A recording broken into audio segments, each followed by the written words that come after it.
Hey, I'm Harold. Well, today I woke up just like any other day and decided that I wanted something really good to eat. So today I'm going to show you how to make a chicken fricassee. And like many South Louisiana recipes, the beginning of the recipe starts with, first you make a roux. Now, if you Google it, you'll find probably 50 different recipes for roux, different techniques, different measurements from fat to flour. Some people use butter, some people use pork fat. Today I'm going to be using olive oil. And the ratios that I'm going to be using are 1 to 1. So I'm going to use 1 cup of olive oil to 1 cup of regular all-purpose flour. Today I'm going to be cooking it in a cast iron skillet. Some people use a Magnolite pot. If you don't know what a Magnolite pot is, go ahead and Google it. I'm sure you can buy one online if you don't already own several. Some people make it in the oven, which from what I understand you don't have to stir it at all. Some people even make it in the microwave, which I don't think is a very good idea, but if it works for you, knock yourself out. So, today, like I said, I'm going to be making my roux for my chicken fricassee in a cast iron skillet.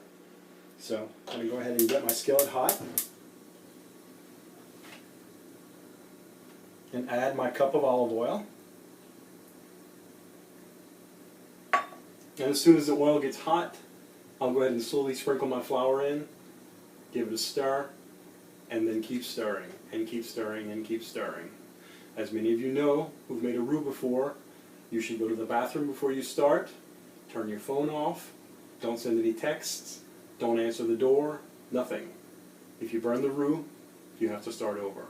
A good roux should take about 45 to 50 minutes to make, depending on the darkness that you want. For something like a fricassee or a gumbo, you want a pretty dark roux. Some people say the color of chocolate. Some people compare it to the color of an old penny.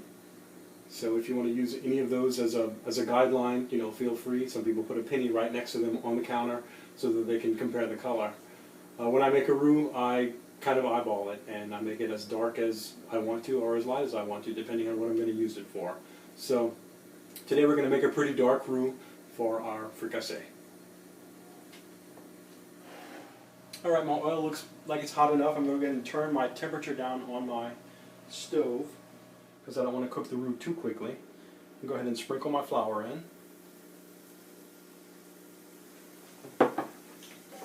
And then we start to stir. And you stir and you stir and you stir. And you don't stop for anything. About the only thing that I would recommend as far as stopping a roux, if you do need to stop at some point, take it off of the heat and stir it for at least 5 minutes until it's cooled down. That way it won't do any additional cooking in the pan after you walk away from it. Like I said earlier, when people make a roux, sometimes they insist on using a specific kind of pot. I know some people that will only make a roux with a metal spoon. I prefer a wooden spoon. This is my roux spoon. It's the only thing that I use it for. And it's awfully black at the end, which is fine. Alright, it's been about 20 minutes. My roux is still cooking nicely. The important thing to remember about a roux is that you don't want to cook it too quickly. I mean, you can try to cook it quickly, but then you'll end up burning it and have to start over again. So the key is to cook it on a medium to medium-low flame, stirring constantly. One little black speck in there, and the whole thing's going to taste like it's burnt.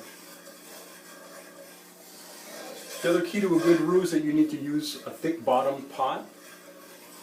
You don't want to try to make a roux in something with a really, really thin bottom because it'll just burn too quickly. You want something that's going to conduct heat really well, which is why I'm using cast iron.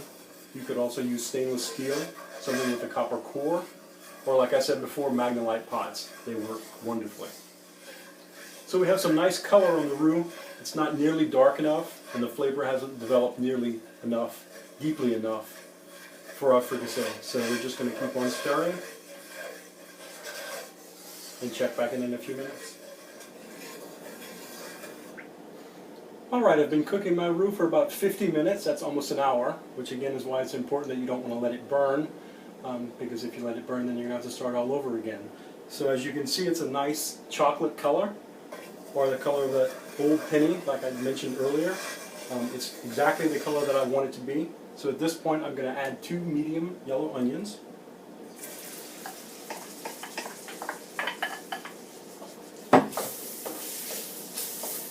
And I'm going to smother those onions in the roux for just a couple of minutes. Okay, it's been about 2 minutes. There's a beautiful nutty, oniony aroma wafting up from the pot. So what I'm going to do at this point is take this off of the heat. And I'm going to transfer it into a larger container.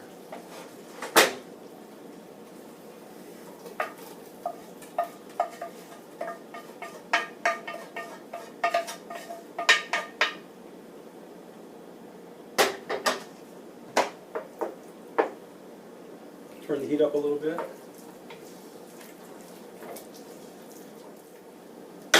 Okay, at this point I'm going to go ahead and add 2 cubed chicken breasts as well as 5 chicken legs. And I've just lightly seasoned them with salt, pepper, and a little granulated garlic.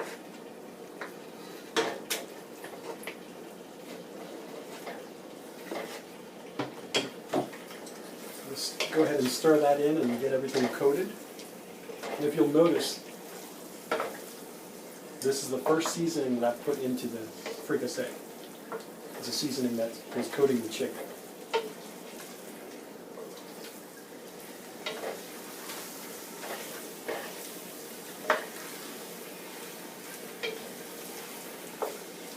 Okay, now that once everything has had a chance to cook together for a couple of minutes, I'm going to go ahead and start adding my water. Slowly, just a little at a time. My first addition is about half a cup.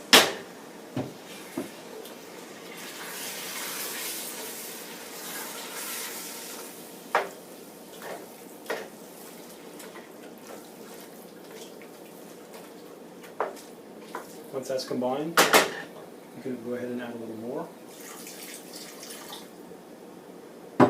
Again, about another half a cup.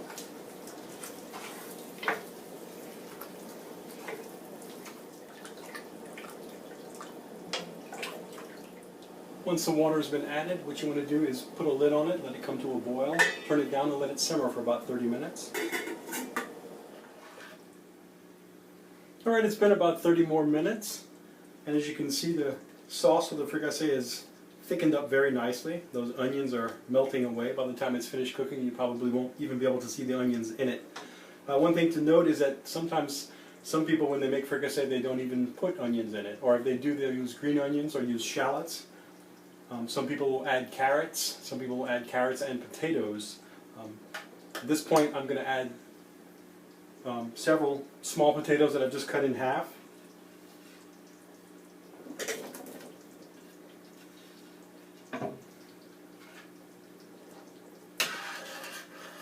Give that a stir.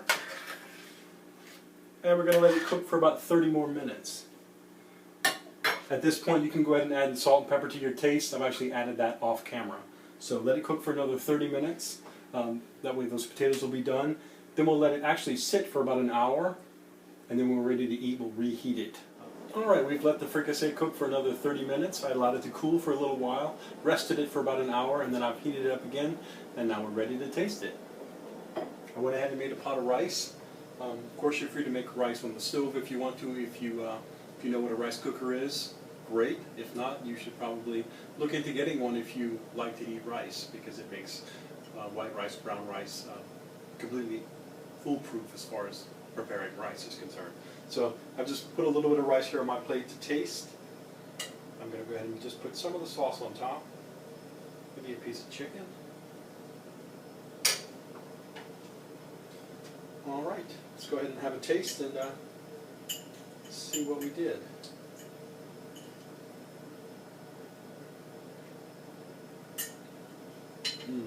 Delicious. It would be nice to say that it's as good as my mom's, but it's not. While she was a master in the kitchen, all I can do is fumble in her footsteps. So, next time you're going to have a dinner party, and you want to cook something unique and interesting for the people that are coming over, go ahead and make them a chicken fricassee, which is basically a chicken stew. And of course, if they ask you if you made it, you can say, yeah, I made that. Thank you.